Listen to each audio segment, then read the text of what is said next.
All right, let's get right into it. We're on a hunt today, a hunt for the real origin of video games. And trust me, the answer is not what you think.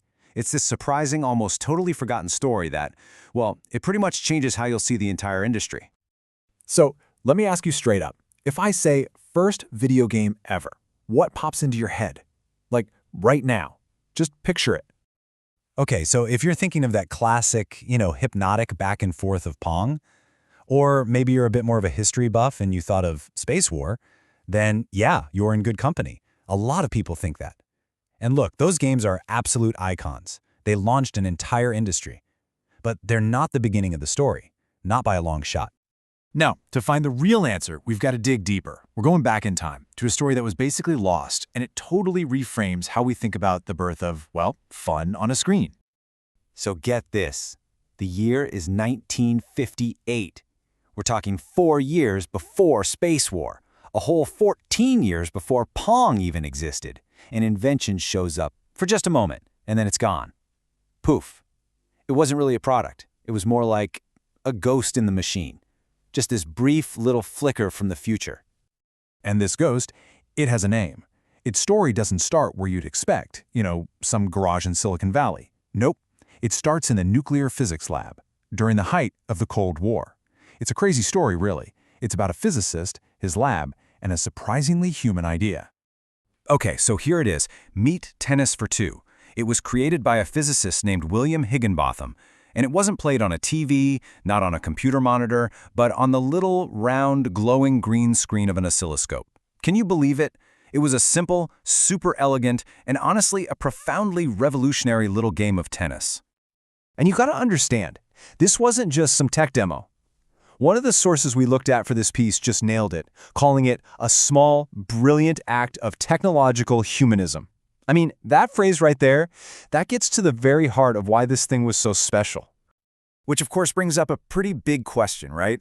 Why would a physicist, a guy who worked on radar systems and was part of the team that developed the atomic bomb, why would he decide to build a game in a top-secret lab?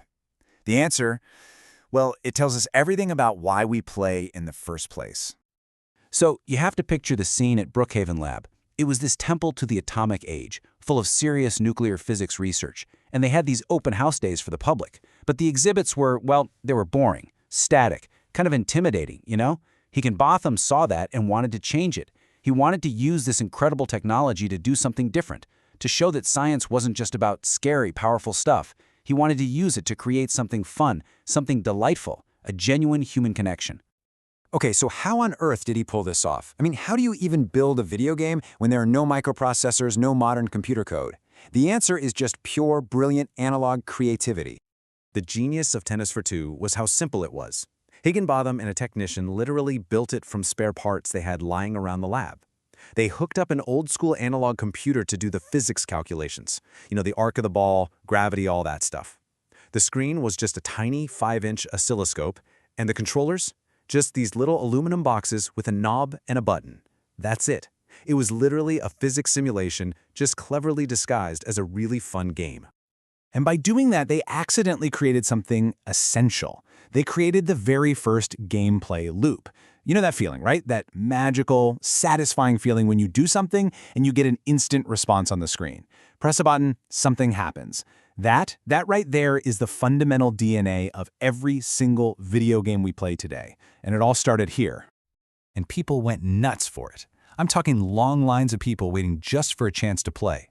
So you'd think, right? An invention this popular, this revolutionary. You'd patent it, you'd preserve it, you'd shout about it from the rooftops. But that is not what happened at all. The story takes a really strange turn here. To Higinbotham, this was just a little diversion, a fun gadget to liven up a public tour day. He never even thought about patenting it. So after the open house was over, they just took it apart.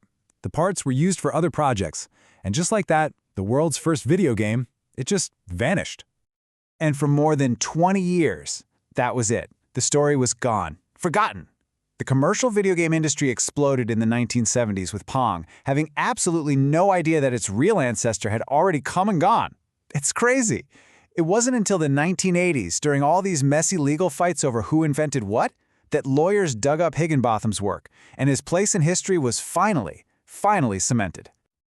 And when you look back now, its legacy is just staggering.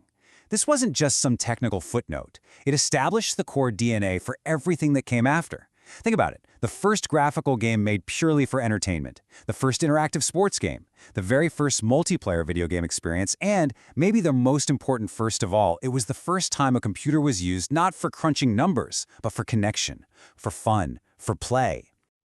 So, okay, why does this old story even matter now? What's the real takeaway from this forgotten little project? I think it's a powerful reminder that the biggest, most world-changing ideas, they don't always come from some grand business plan to create a billion-dollar industry. Sometimes, the real magic happens in the margins. It's born from something much simpler, a desire to create a little bit of joy, to forge a connection, and to make all this powerful technology feel a little less scary and a lot more human. And that just leaves us with one last really fascinating question to chew on. Higinbotham's little project was basically a prophecy of a future he never even meant to create. So it really makes you wonder, doesn't it? What quiet, brilliant little weekend projects being built right now just for the fun of it are secretly planting the seeds for the next thing that's going to change the world?